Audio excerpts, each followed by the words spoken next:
Hello વિદ્યાર્થી મિત્રો, આજે આપણે ધોરણ 6 વિજ્ઞાનની એકમ કસોટી જે 3/2/2024ના દિવસે લેવાઈ એની સંપૂર્ણ પ્રશ્ન બેંકનું સોલ્યુશન આપણે જોઈ રહ્યા છીએ. તો એમાં પહેલો પ્રશ્ન છે, વર્ગીકરણ કરો. જૈવિક અને અજૈવિક ઘટકોમાં વર્ગીકરણ કરો. તો ટેબલ, કૂતરું, પથ્થર, વાંદરો, સિક્કો અને બિલાડી એ આપ્યું છે. તો જૈવિક ઘટકોમાં આવશે કૂતરું, વાંદરો અને બિલાડી. અજૈવિક ઘટકોમાં આવશે ટેબલ, પથ્થર અને સિક્કો. એવી રીતના આપણે આગળ જોઈશું. બીજો નંબર છે, નીચે આપેલ ગતિના પ્રકાર જણાવો. ફ્લેગ માર્ચ કરતા સૈનિકોના હાથની ગતિ, તો આવર્ત ગતિ આવશે. ચકડોળની ગતિ, વર્તુળાકાર ગતિ. ઉડતા મચ્છરની ગતિ, વક્ર ગતિ. પતંગિયાની ગતિ, વક્ર ગતિ. ઘડિયાળના લોલકની ગતિ, તો આવર્ત ગતિ આવશે. બંદૂકમાંથી છૂટેલ ગોળીની ગતિ, તો સુરેખ ગતિ આવશે. ત્યારબાદ નીચે આપેલ સજીવોનું તેમના નિવાસસ્થાનના આધારે વર્ગીકરણ કરો. સિંહ, માછલી, ઊંટ, વાઘ, ઉંદર અને મગર. તો જંગલમાં રહેતા સિંહ અને વાઘ, પાણીમાં રહેતા માછલી અને મગર, રણમાં રહેતા ઊંટ અને ઉંદર. એવી રીતના 4 નંબર છે, નીચેના પદાર્થોનું પારદર્શક, પારભાષક અને અપારદર્શક પદાર્થોમાં વર્ગીકરણ કરો. ઈંટની દિવાલ, તેલવા કાગળ, કાચની પ્લેટ, ધુમ્મસ, લાકડાનું પાટિયું. પારદર્શકમાં આવશે કાચની પ્લેટ, પારભાષકમાં આવશે તેલિયો કાગળ અને ધુમ્મસ, અપારદર્શકમાં ઈંટની દિવાલ, લાકડાનું પાટિયું. તો આટલું આવશે. પછી ત્યારબાદ 5 નંબર છે, નીચે આપેલ પદાર્થોનું વિદ્યુત સુવાહક અને વિદ્યુત અવાહક પદાર્થોમાં વર્ગીકરણ કરો. ચાવી, રબર, ફૂટપટ્ટી, લોખંડની ખીલી, દિવાસળી, ટાંકણી. વિદ્યુત સુવાહક, લોખંડની ખીલી, ચાવી અને ટાંકણી. વિદ્યુત અવાહક, રબર, દિવાસળી અને ફૂટપટ્ટી. પ્રશ્ન 2 છે, કારણ આપો. ઊંટ રણમાં જીવી શકે છે, કારણ આપો. તો ઊંટ રણ પ્રદેશમાં વસવાટ માટેના અનુકૂલનો ધરાવે છે. તેના પગના તળિયાનો ભાગ ગાદી જેવો હોય છે. આથી તેના પગ રણની રેતીમાં ખૂંપી જતા નથી, તેમજ ગરમ રેતીમાં ચાલવામાં અનુકૂળ રહે છે. તે લાંબા સમય સુધી ખોરાક અને પાણી વિના ચલાવી શકે છે. તે લાંબા સમયે અલ્પ માત્રામાં મૂત્રનો ત્યાગ કરે છે. આવા અનુકૂલનો ધરાવતું ઊંટ હાલરજાર કાસાદમ રણનું વહાણ કહેવાય છે. બરાબર. બીજું છે, પર્વતીય વિસ્તારની વનસ્પતિનો આકાર શંકુ આકાર હોય છે. તો એનો જવાબ સંપૂર્ણ અહીં લખેલું છે. પર્વતીય વિસ્તારમાં ઠંડી અને બરફ વર્ષાને કારણે વૃક્ષો શંકુ આકારની ડાળીઓ હળવી અને પાંદડા સોયાકાર હોવાથી વરસાદના પાણીને તથા બરફને સરળતાથી નીચે સરકાવી દે છે. તો એ રીતના આખો તમારે અહીંયા જોઈ લેવાનો જવાબ. ત્રીજો છે, હવા પારદર્શક છે. તો હવામાંથી પ્રકાશ સંપૂર્ણપણે પસાર થઈ શકે છે. હવાની આરપાર બીજી વસ્તુને જોઈ શકાય છે. તેથી કહી શકાય કે હવા પારદર્શક છે. અંધારામાં ઓરડામાં પડેલું પુસ્તક આપણે જોઈ શકતા નથી. તો વસ્તુ પર પડતો પ્રકાશ પાછો આવે ત્યારે આપણી આંખમાં પડે ત્યારે આપણને વસ્તુ દેખાય અથવા આપણે વસ્તુ જોઈ શકીએ એમ કહે. અંધારા ઓરડામાં પ્રકાશ હોતો નથી, તેથી વસ્તુ પર પ્રકાશ પડશે પણ પાછો આવશે નહીં, કારણ કે અંધારું છે. એટલા માટે કહી શકીએ કે અંધારામાં પડેલું પુસ્તક આપણે જોઈ શકતા નથી. આંબાનું વૃક્ષ એક સ્થળેથી બીજે સ્થળે જઈ શકતું નથી, છતાં તે સજીવ કહેવાય છે. તો એનો પણ સરસ જવાબ અહીંયા આપ્યો જ છે. આંબાનું વૃક્ષ એક સ્થળેથી બીજા સ્થળે જઈ શકતું નથી, પરંતુ તે સજીવના અન્ય લક્ષણો જેવા કે શ્વસન કરવું, ખોરાક લેવો, સંવેદના અનુભવવી, વૃદ્ધિ પામવી એ બધું જ એમાં છે. એટલા માટે કહી શકીએ કે તે વૃક્ષ સજીવ કહેવાય, આંબાનું વૃક્ષ. તમારા ઘરમાં સ્વિચનું સમારકામ કરતી વખતે ઇલેક્ટ્રિશિયન શા માટે રબરના મોજા પહેરે છે? તો એને પણ અહીંયા જવાબ આપ્યો છે સરસ મજાનો, તમારે જોઈ લેવાનો. ત્યારબાદ 7 નંબર છે, ફ્યુઝડ થયેલો બલ્બ પ્રકાશિત થતો નથી. તો એ પણ અહીંયા જવાબ આપ્યો છે, તમારે જોઈ લેવો. 8 નંબર છે, વેંત, હાથ અને પગલાં જેવા માપની વસ્તુની લંબાઈ ચોકસાઈપૂર્વક માપી શકાય નહીં. તો એનો પણ જવાબ અહીંયા સંપૂર્ણ આપ્યો છે, તમારે જોઈ લેવાનો. તો એ જ રીતના 9મું છે, ગ્રહણ સમયે સૂર્ય સામે નરી આંખે શા માટે ન જોવું જોઈએ?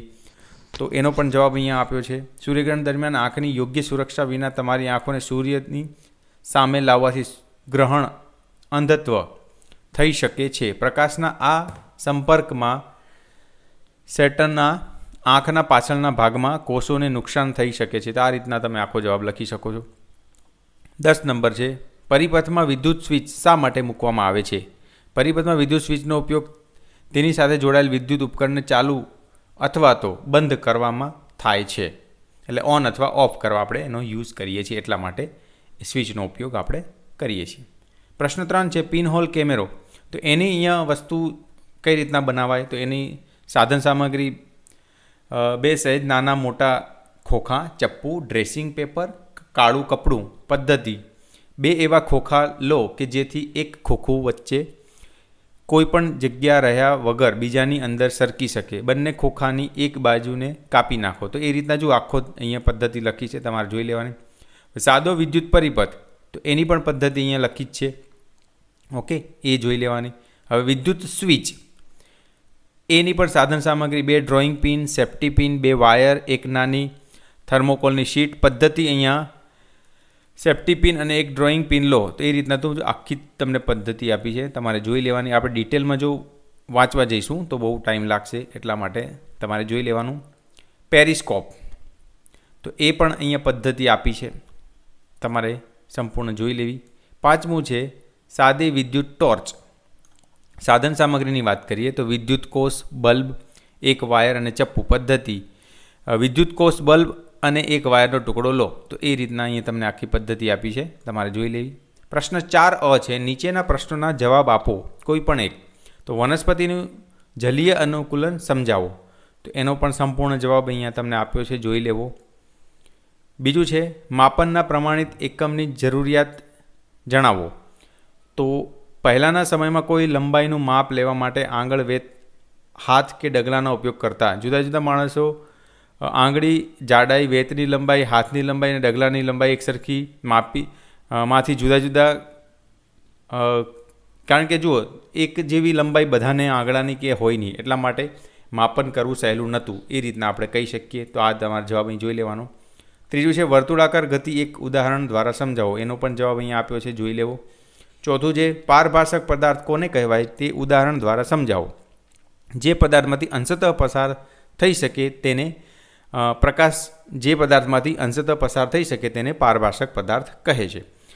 આરપાર જોતા વસ્તુ અસ્પષ્ટ દેખાય છે. ઉદાહરણ દૂધિયો કાચ, ડહોળું પાણી, મીણિયો કાગળ. 5મું છે વિદ્યુત કોષની સમજ આપો.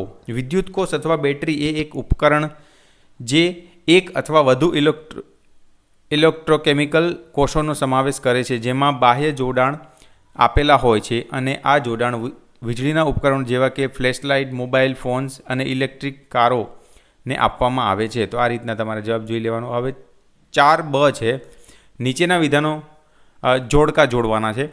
વિભાગ એ માછલી તો ઝાલર, અળસિયું તો ચામડી.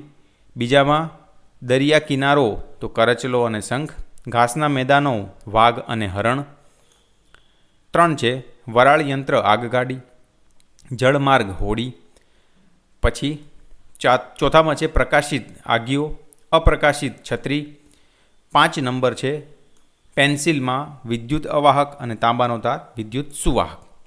ત્યારબાદ પ્રશ્ન 5, નીચેના પ્રશ્નોના જવાબ આપો. વનસ્પતિ ઉત્તેજનાને પ્રતિચાર આપે છે તે જાણવા માટે તમે કઈ પ્રક્રિયા કરશો? તો સાધન સામગ્રીની વાત કરીએ તો કુંડામાં ઉગાડેલ ટટ્ટાર છોડ. પદ્ધતિ: ઘરની એક એવી બારી પસંદ કરો જેમાંથી થોડા કલાક માટે સૂર્યપ્રકાશ આવતો હોય. આ બારીથી થોડે દૂર કુંડામાં ઉગાડેલો છોડ મૂકો. તે છોડને થોડા દિવસ પાણી આપો. હવે છોડ ટટ્ટાર છે કે વળેલો તે તપાસો. અવલોકન: છોડ બારી તરફ પ્રકાશની દિશામાં વળેલો જણાય છે. તો આપણે શું કહી શકીએ? નિર્ણયમાં શું લખી શકીએ કે વનસ્પતિ ઉત્તેજનાને પ્રતિચાર આપે છે.